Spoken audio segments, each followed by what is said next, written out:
Bismillahirrahmanirrahim and Assalamu alaikum. Dear students, our today's topic is related to the blood circulatory system, which consists of the heart and the blood vessels. So three types of blood vessels are there. These are known as the arteries, veins and the blood capillaries. So the main component of the blood circulatory system is the heart. So before this, we have seen the structure of the heart, which have the different type of the chambers. So today we will focus mainly on that how this blood actually circulate into the four chambers of the heart. So first of all, see that what is the function of the blood circulatory system. Its function is to supply the oxygen to all body.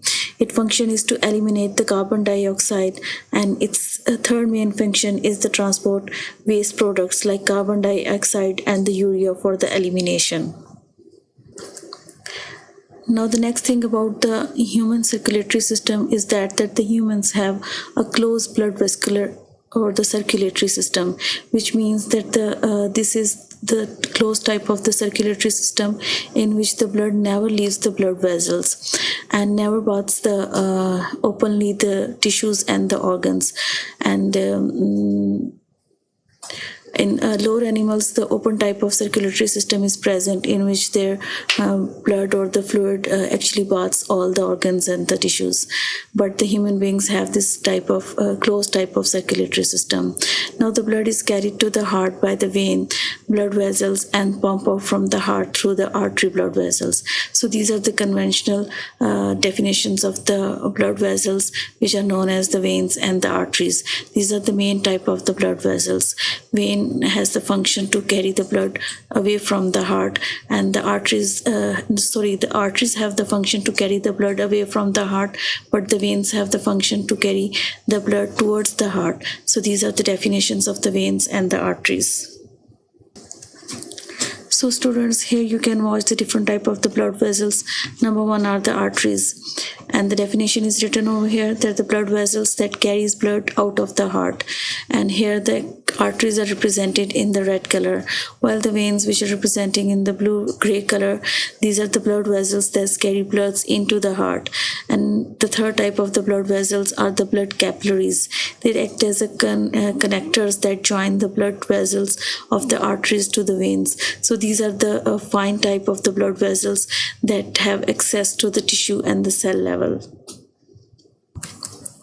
Now students, we will move to our main topic, that is how the blood moves in or circulates into the different or the four chambers of the heart. Here you're watching the different parts of the heart, and in the blue color or blue violet color you're watching, this is the largest vein of the body, which is known as the vena cava. Here it has two portions, the superior vena cava and the inferior vena cava. Then in the yellow color on the above of the heart you are watching the aorta, which is the largest artery of the body, and in pink color you are watching, this is the pulmonary artery, and in gray color you are watching, this is the right atrium and the left atrium. Below these arteria or the auricles, the thick walled chambers are present, which are you can watch in the blue color again, and these are the right ventricle and the left ventricle. So these are the different parts of the heart. Now we will see the main blood circulation system. So first of all, the deoxygenated blood coming from the different parts of the body into the right atrium, because the right portion of the heart contains the deoxygenated blood.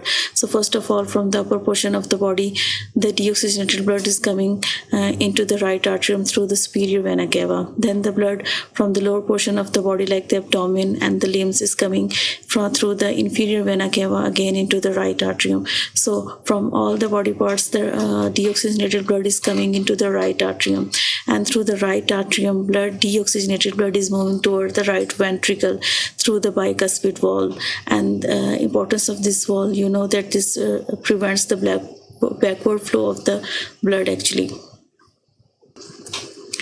And now from the right ventricle, deoxygenated blood has to move towards the lungs for the oxygenation process. And for this, the blood is moving towards the pulmonary artery, which is given in the pink color. So here the blood is moving towards the lungs for the oxygenation process. So this pulmonary artery is the main type of artery, and this is the only artery in the body which carries the deoxygenated blood. All other arteries carry the oxygenated blood. So here the blood is moving into the lungs, and in the lungs at the alveoli region the oxygenation takes place, where the gaseous exchange takes place, and the carbon dioxide will move into the blood while the oxygen is coming into the carbon dioxide will move into the lungs, and the oxygen from the lungs is moving into the blood. Now the blood has become oxygenated. After the oxygenation process, the blood is moving into the left portion of the heart, the first into the left atrium through the pulmonary vein, which is given here in the purple color, and this is the only vein in the body which is carrying the oxygenated blood, and all other veins are carrying the deoxygenated blood. Now the oxygenated blood has reached into the left atrium, and from the left atrium it will move towards the left ventricle through a wall which is called the tricuspid wall, and from here the left ventricle, now the blood is ready. This is the oxygenated blood. Keep in your mind that this is the oxygenated blood, and this oxygenated blood is now ready to move into all parts of the body through the main type of artery which is called the aorta.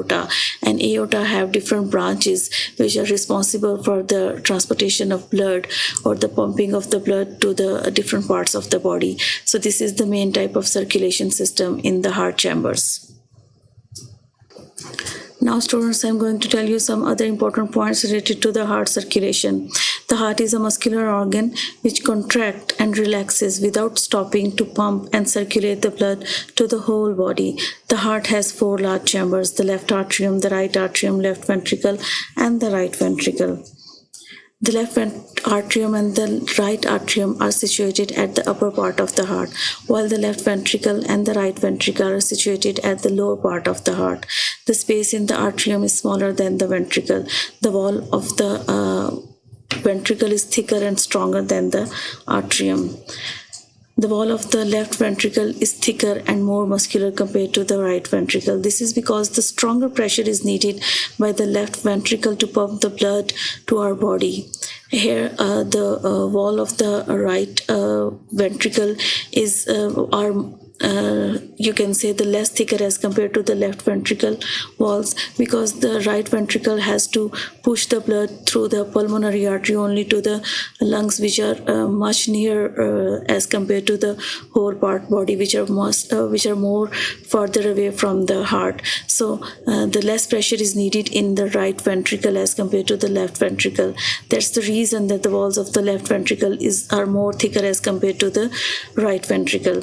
So the wall in the heart enable the blood to flow in one direction only. Blood is prevented from flowing back. So the semilunar wall or the tricuspid and the bicuspid wall all has the same function, that it prevents the backward flow of the blood, and it allows the blood to move only in one direction. So this is all about the circulation of blood in the heart. Thank you and Allah Hafiz.